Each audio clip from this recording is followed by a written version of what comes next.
Memang tadinya saya mau cari wall charging itu yang support untuk diskon PLN ya, CPP ya, protokolnya. Terus pakai aplikasi, pakai wifi gitu-gitu karena buat memudahkan ya. Tapi saya pikir-pikir, pas saya cek ternyata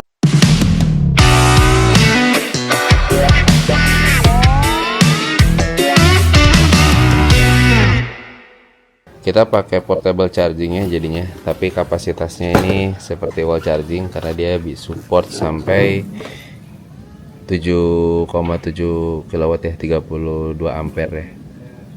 Kelihatan kayak ini ya. Output 16, dari 16 ampere sampai 32 ampere.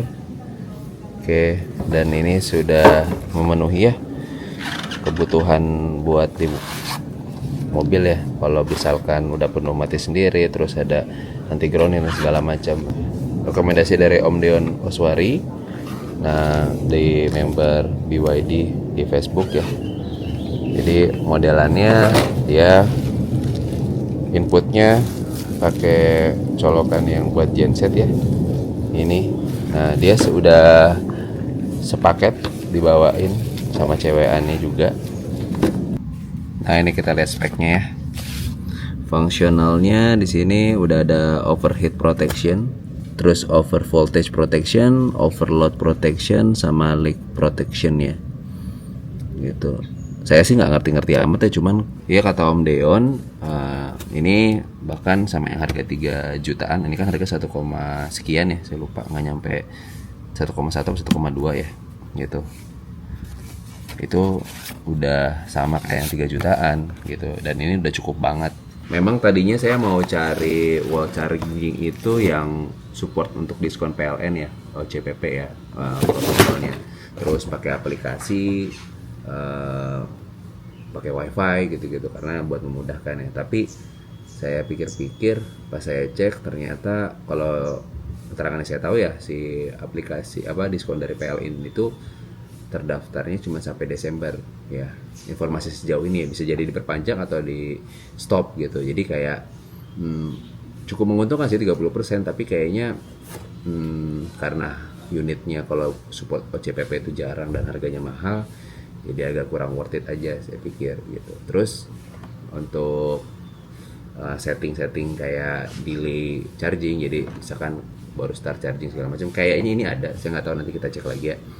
Tapi kalau cuman sebatas informasi kayak udah pecah sudah full apa enggak gitu ya, sebenarnya nanti di aplikasinya BYD aja tuh udah ada. Jadi saya pikir kayaknya nggak perlu juga ini support pakai aplikasi atau wifi gitu. Nah, satu lagi yang beredar kan bisa pakai card ya. Card itu tujuannya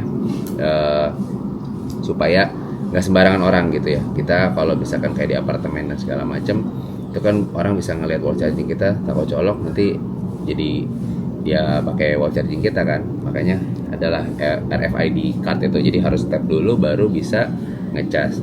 Tapi karena saya di rumah sendiri gitu, jadi saya juga nggak perlu fitur RFID.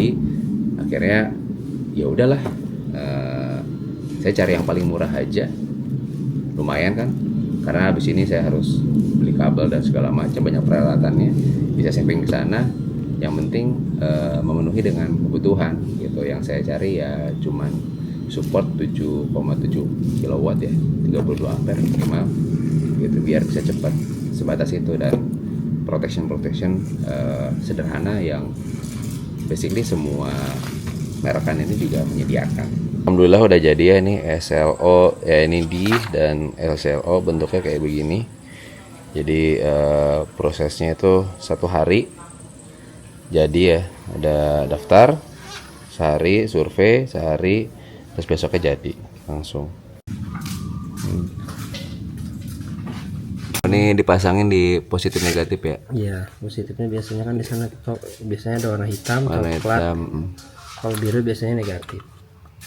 Oh, jangan salah pasang ya. Ya, kalau terbalik biasanya nggak boleh. Biru negatif, hitam positif. Ya, hitam atau coklat biasanya. Satu lagi itu grounding. Apa sih? Ini. Oh, Nanti ini grounding juga masuknya nggak ke bawah tanah, lewat KWH meter. lewat kilometer ya. KWH meter ada di KWH meternya, nanti grounding disambungkan ke KWH meter. Nggak perlu diiniin. bor. Kalau sebenarnya lebih bagusnya ada dari kWh meter ke bawah tanah. Oke. Itu yang bagus ya, tapi kadang-kadang Sekarang udah nggak pakai lagi yang begitu-begitu ya. kadang-kadang enggak, dia ada dari tiang listriknya biasanya. Ini MCB-nya yang 40 ampere merek Schneider. Ini udah bagus ya kan ya? Mereknya udah paling bagus ya. Ya berarti untuk kabel minimal untuk rumah itu ya Eterna lah. Eterna ya. Kalau di bawah Eterna biasanya kurang. Eterna ukuran 3 kali 2,5 mili.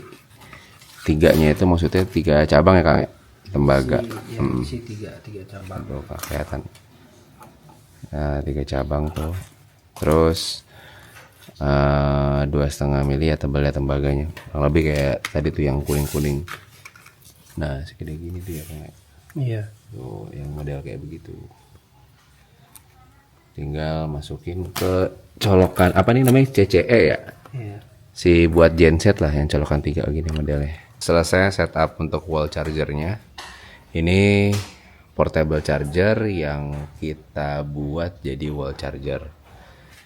Sederhana banget ya sebenarnya konstruksinya. Jadi nanti ini jalur buat kWh meternya. Jadi pas PLN datang tinggal sambungin ke sini ya.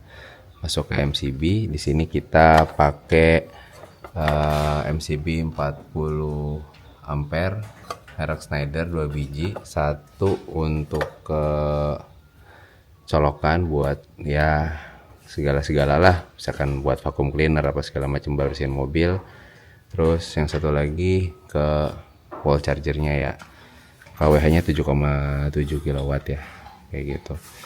Kesimpulannya cukup manggil tukang listrik biasa sebenarnya udah bisa pasang ini, karena ini kan umum ya.